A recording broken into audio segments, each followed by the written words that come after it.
pelo amor,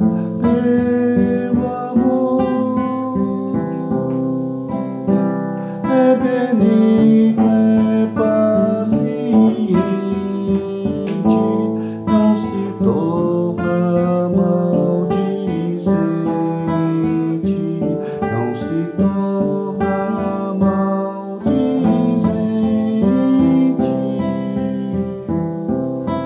Nem se ufana este amor,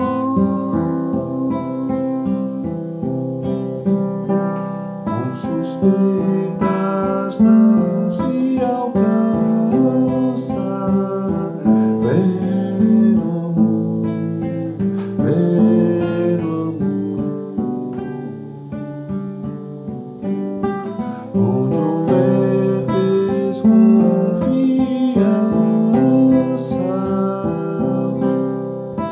Ai do amor, ai do amor,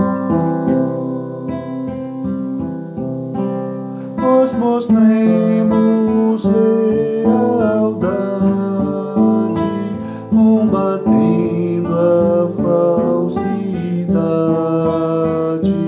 combatendo a falsidade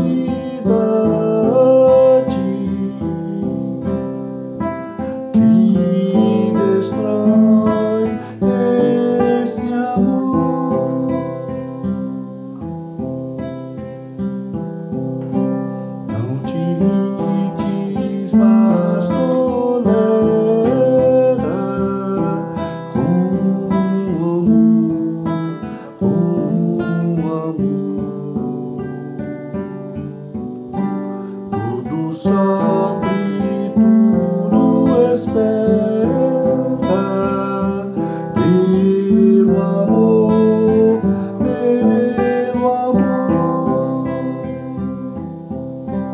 O caminho excelente, ao segui-lo vence o crente, ao segui-lo vence o crente. Numa vida de amor,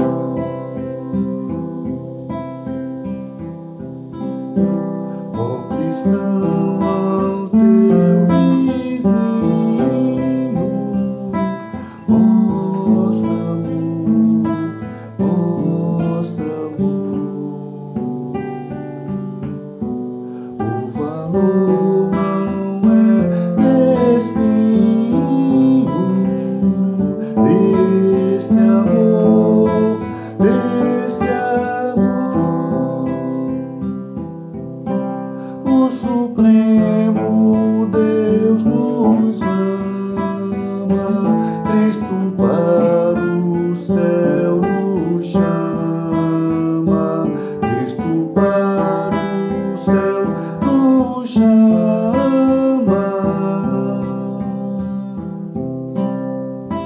Onde reina esse amor.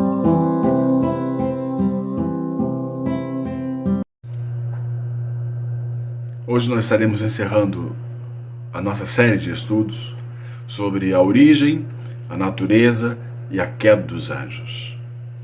Portanto, eu convido você a abrir a sua Bíblia no Salmo 148, do verso 1 ao verso 6. É o texto que nós temos lido todas as quartas-feiras com relação a esse estudo. Salmo 148, verso 6, que diz: Aleluia! Louvai-o ao Senhor do alto dos céus. Louvai-o nas alturas, louvai-o todos os seus anjos, louvai-o todas as suas legiões celestes. Louvai o sol e a lua, louvai-o todas as estrelas luzentes. Louvai os céus dos céus e as águas que estão acima do firmamento. Louvem o nome do Senhor, pois mandou ele e foram criados, e os estabeleceu para todo sempre. Fixou-lhes uma ordem que não passará. Vamos orar? Feche seus olhos. Senhor Deus, que Tu possas estar iluminando o coração de todos aqueles que estarão ouvindo, participando desse culto. Obrigado pelos teus cuidados, Senhor Deus. Tu sabes o quanto precisamos da tua ajuda, do teu conforto, da tua presença.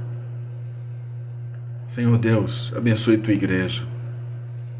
Que ela seja uma igreja em que a paz reine e que a unidade seja algo de verdadeiro.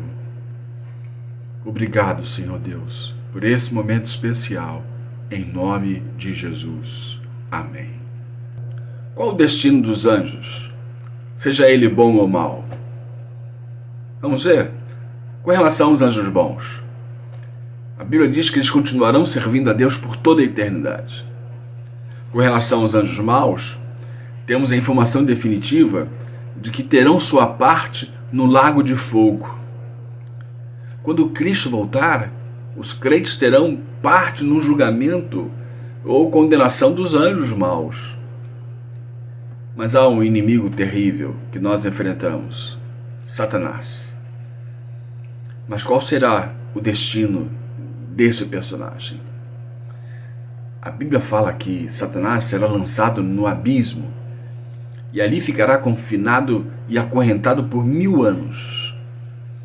Então será solto por pouco tempo, durante a qual tentará frustrar os propósitos de Deus aqui na terra. E daí, por fim, ele e seus anjos serão lançados no lago de fogo, seu destino final, onde serão atormentados para todo sempre, eternamente. Saiba que seguir o Evangelho sequencialmente nos leva a tratar questões que evitamos. Por exemplo, Lucas 16, do versículo 19 ao versículo 31, Jesus fala sobre céu e inferno. E ali diz que todos morreremos. Mas se todos morreremos, o que nos espera do outro lado? E aí é uma questão importante. O que acontece quando morremos? Jesus vai nos instruir sobre o que acontece após a morte. Mas antes de meditar sobre as palavras de Jesus, vamos pensar sobre as opções que temos neste mundo. Podemos pensar como os naturalistas, que creem que não temos alma, apenas corpo, e quando morrer, você vai deixar de existir. Eles não acreditam na vida após a morte. Nós temos também os universalistas, que ensinam que todo mundo, ou quase, vai para o céu. O inferno estará vazio. Temos também os reencarnacionistas, que creem que há várias vidas, morremos e voltamos sucessivamente. E assim você paga a sua dívida kármica com Deus e com o universo. Temos também os aniquilacionismo. Eles afirmam que quem sofre, quem morre sem conhecer Jesus, deixa de existir ou sofrem por um tempo no inferno e depois deixam de existir. Purgatório. Ensinam que após a morte as pessoas sofrem por um tempo, pagando o preço pelos erros que cometeram na terra, como se completando a obra de Cristo. Aliás, como se ela não fosse suficiente, né? Mas não é verdade. A questão é o que a Bíblia diz sobre isso. Não é o que pensadores, doutrinas, críticos e as perspectivas dizem. Essas são coisas importantes e até úteis, mas o que a Bíblia diz é fundamental. E alguns diriam, Jesus é tão amoroso, certamente não acredita em inferno. Mas a pessoa mais amorosa que já viveu não só acredita no inferno, mas é evidente, enfaticamente, ensina sobre ele, mostrando como o pecado é mais condenável do que imaginamos. A Bíblia diz que Deus é amor, mas também diz que ele é justo, e completa dizendo que é um Deus de ira, e essa expressão é usada 600 vezes na Bíblia. Deus é santo, e se não nos arrependermos, seguirmos em direção à sua ira. O Deus de amor enviou Jesus para ir até a cruz em nosso lugar, pelos nossos pecados, e nos dá ali a vida eterna. Alguns ignoram estar no caminho da ira de Deus. Presumem que por ser saudável e rico, estar debaixo da bênção de Deus. João 3,36 diz que, por isso, quem crê no Filho tem a vida eterna, e o que todavia se mantém rebelde contra o Filho não verá a vida, mas sobre ele permanece a ira de Deus. Essas são as opções. Não há exceções, e você não é uma exceção. Pedro, lá em Atos capítulo 4, verso 12, ele diz assim: e não há salvação em nenhum outro, porque debaixo do céu não existe nenhum outro nome dado entre os homens, pelo qual importa que sejamos salvos. A salvação é somente em Cristo. Mas nós temos algumas curiosidades. Tipo, o que é o inferno? Como seria o inferno? Como seria o céu? Existem 4 perguntas, que são as 4 perguntas mais comuns sobre o inferno. A primeira é como, o que é o inferno? Jesus fala do inferno e usa como ilustração o Geena. Geena refere-se ao vale de Inom, fora das muralhas de Jerusalém. Esse vale ele era usado como depósito de lixo, onde se lançavam os cadáveres de pessoas que eram consideradas indignas, restos de animais e toda outra espécie de imundície. Se alguém morresse e fosse jogado lá, era considerado uma terrível humilhação. Hoje esse lugar não está ativo e os métodos modernos substituíram esse sistema, é claro. Neste local usava-se enxofre para manter o fogo aceso e queimar o lixo. Por essa razão ele se torna um lugar desprezível, abominável para Israel. Posteriormente, mais tarde, escolheram esse lugar para ser um depósito de lixo, fezes e cadáveres. Como resultado, havia muitos vermes e fogo sempre queimando, e Jesus diz que o inferno é como Geena. Em Isaías 66, ele diz assim: o inferno onde não lhes morre o verme, nem o fogo se apaga. Portanto, o inferno é um lugar maldito, desgraçado, amaldiçoado, onde as pessoas sofrem para sempre. O inferno é real, acreditem. As pessoas estão indo para lá. Incrível, né? Existem pessoas ainda que acreditam que não possam ir para o inferno, mas estão indo para o inferno com seus maus pensamentos, por conta dos seus pecados não confessados, por não serem salvos em Cristo Jesus. Você ainda está vivo? Claro que está me ouvindo? Você tem tempo para pensar sobre o seu destino. Você tem tempo para pensar o seu futuro, o seu destino eterno. Mas há uma segunda pergunta sobre o inferno. As pessoas podem negar a Deus por toda a sua vida terrena e ter uma segunda chance após a morte? Não, de maneira nenhuma. Lemos em Lucas 16, nós não vamos ler o texto, mas de 19 a 31, que depois que os 2 homens morrem, um abismo foi posto entre eles. Você morre, é julgado, condenado e viverá para sempre debaixo dessa sentença final. A Bíblia não apresenta nenhuma oportunidade de arrependimento pós-morte ou de reencarnação. Isso é tudo. Decida, céu ou inferno, enquanto você ainda está vivo. Mas há uma terceira pergunta que se faz sempre: o inferno é temporário ou as almas dos condenados serão destruídas? Não deixam de existir, mas estão perdidos para sempre. O pecado contra Deus eterno é um ato que exige uma consequência eterna. Sobre a eternidade de tormento consciente da alma, lemos lá em Daniel 12, versículo 2. Muitos dos que dormem no pó, na terra, ressuscitarão, uns para a vida eterna e outros para a vergonha e horror eterno.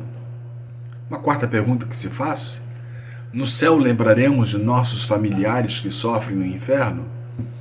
Essa é uma pergunta muito boa, embora não tenhamos a resposta. A Bíblia diz que tudo o que precisamos não é o que queremos saber. Deuteronômio 29, verso 29, ele diz assim: as coisas encobertas pertencem ao Senhor, nosso Deus. Porém, as reveladas nos pertencem, a nós e a nossos filhos, para sempre, para que cumpramos todas as palavras dessa lei.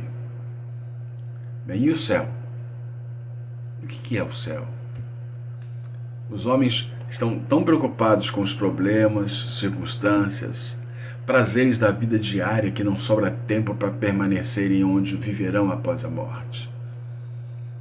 Muitos vivem 70 anos, alguns chegam a 100, sem interessar-se com a mais intrigante e importante questão da vida: onde passarei a eternidade? Temos do nascimento até a morte para responder essa pergunta, mas infelizmente a vida de alguns é ceifada tão repentinamente que não é possível respondê-la. Por meio do testemunho de Jesus, de Paulo e de João, nós aprendemos que o céu é um lugar real.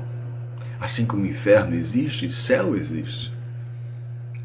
Agora, teremos a oportunidade de compreender algumas verdades a respeito do céu. A primeira verdade: o céu foi criado por Deus. A Bíblia tanto afirma que o céu foi criado por Deus, como também que o céu é a habitação do Senhor e dos anjos. Ao ensinar os discípulos como orar, o Senhor Jesus afirmou que Deus está no céu. O que ele diz lá em Mateus 6,9? Pai nosso que estás nos céus. Assim, precisamos esclarecer que a Bíblia descreve 3 céus. Lá em Mateus 6,26, o que está acima de nós, ou a atmosfera da terra. Em Mateus 24, verso 29, o espaço onde estão os astros. E lá na segunda carta de Paulo aos Coríntios, no capítulo 12, versos 2 e 4, diz que o paraíso, ou o terceiro céu, que é a morada de Deus e dos anjos. Uma segunda verdade sobre o céu é um lugar de bem-aventurança para os crentes. O primeiro registro dessa verdade está em Gênesis 5:24. A Bíblia afirma que Enoque, um homem santo do Antigo Testamento, foi levado por Deus para o céu. Em 2 Reis, em 2º livro dos Reis, capítulo 2, verso 11, também está escrito que Elias, um profeta de Deus, subiu ao céu milagrosamente. Um fato muito conhecido é o do ladrão que foi crucificado ao lado de Jesus. Jesus disse: hoje estarás comigo no paraíso. O céu é também uma demonstração do amor de Deus por você. Deus ama você. Deus nos ama, por isso Ele criou o céu, para que você e eu vivêssemos eternamente com Ele. Uma terceira verdade com relação ao céu: o céu é um lugar de alegria e adoração a Deus. De acordo com a Bíblia, no céu não haverá qualquer tipo de tristeza, doença ou morte. Em Apocalipse 21, verso 4, nós lemos que Deus limpará de seus olhos toda lágrima, e não haverá mais morte, pranto, nem clamor, nem dor. Portanto, o céu é um lugar de eterna alegria, adoração a Deus. Hoje, nossos corpos são afetados por muitas doenças, fraquezas, e com isso ficamos tristes e desanimados. Todavia, no céu, receberemos um corpo especial, incorruptível. Nunca ficaremos doentes, fracos, tristes, porque seremos semelhantes aos anjos do céu. Quer uma quarta verdade? No céu receberemos um corpo perfeito e imortal. A Bíblia declara que no céu receberemos da parte de Jesus um novo corpo. Deus transformará o nosso corpo mortal em um corpo imortal, incorruptível e glorioso. Nossos corpos jamais se definharão e assim estaremos para sempre com o Senhor. Quero uma quinta verdade? O céu é uma santa e perfeita habitação. O céu é um lugar que Deus preparou para aqueles que se tornaram santos, quando aceitam Jesus como seu único Salvador. O pecador, entretanto, não entrará no céu, pois a Bíblia diz que não entrará coisa alguma que contamine e cometa abominação e mentira, mas só os que estão inscritos no livro da vida do Cordeiro. Esse registro lá em Apocalipse 21, verso 27. Para morar no céu, é necessário que você se arrependa de seus pecados e aceite a Jesus como seu Salvador pessoal. Uma sexta verdade sobre o céu é um lugar onde os crentes servirão eternamente a Jesus. Não estaremos ociosos no céu, muito pelo contrário. Conforme a Bíblia, serviremos a Deus e a Jesus assim como os anjos o servem. Hoje servimos a Deus, mas nossa limitação nos impede de servi-lo de modo mais amplo. Porém, no céu, estaremos revestidos de imortalidade e perfeição para oferecermos a Deus um serviço perfeito. Você não deseja ir para esse lugar maravilhoso? O que você deve fazer para viver eternamente no céu? Terminando o estudo, eu quero perguntar a você, onde você passará a sua eternidade? No céu ou no inferno? Se Cristo voltasse hoje, você seria arrebatado para as nuvens com a igreja? Como tem sido sua vida? Como você tem tratado as coisas de Deus? Você ama a Deus acima de todas as coisas? Você trata o próximo como a si mesmo? Você reconhece o seu pecado? Pense nisso. A sua vida está em suas mãos. Vida ou morte, você vai decidir. Jesus te ama, e muito. Deus nos ama tanto que Ele deu o seu próprio Filho Jesus para morrer por mim e por você na cruz. Quer algum conselho?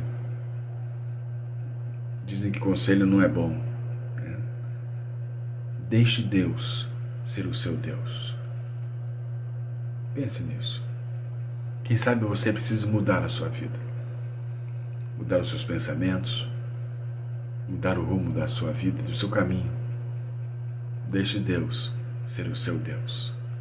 Obrigado pela sua participação e até a próxima quarta-feira. Vamos orar? Feche os olhos. Deus Pai, louvado seja o Teu nome por essa oportunidade de podermos abrir a Tua palavra.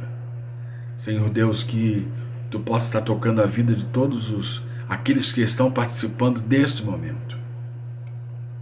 salvando, livrando, abençoando, sustentando. Pai, nós estamos em Tuas mãos. E obrigado, Senhor Deus, por tudo, em nome de Jesus. Amém. E que o amor de Deus, que a graça do nosso Senhor e Salvador Jesus Cristo e que as consolações do Espírito Santo conosco estejam, irmãos, hoje e pelas eras eternais. Amém. Deus te abençoe em nome de Jesus.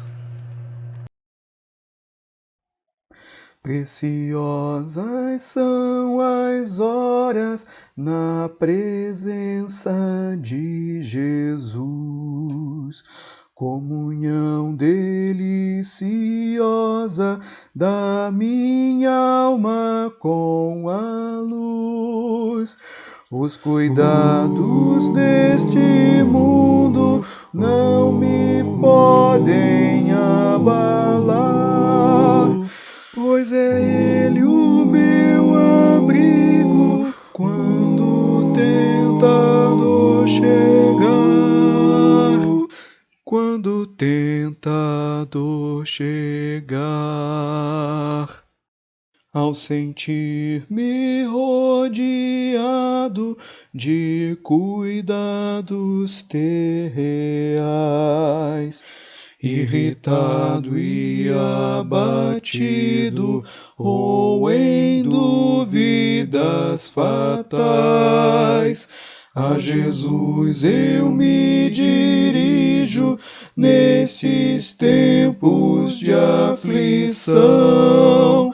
As palavras que Ele fala trazem paz, consolação.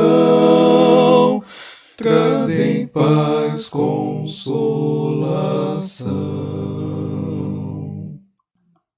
Se confesso meus temores, toda minha imperfeição, Ele escuta com paciência essa triste confissão. Com ternura repreende meu pecado e todo o mal. É Jesus o meu amigo, o melhor e mais leal. O melhor e mais leal. Se quereis saber quão doce é a divina comunhão, podereis muito bem prová-la e tereis compensação. Procurai estar sozinhos em conversa com Jesus. Provareis na vossa vida o poder que vem da cruz. O poder que vem da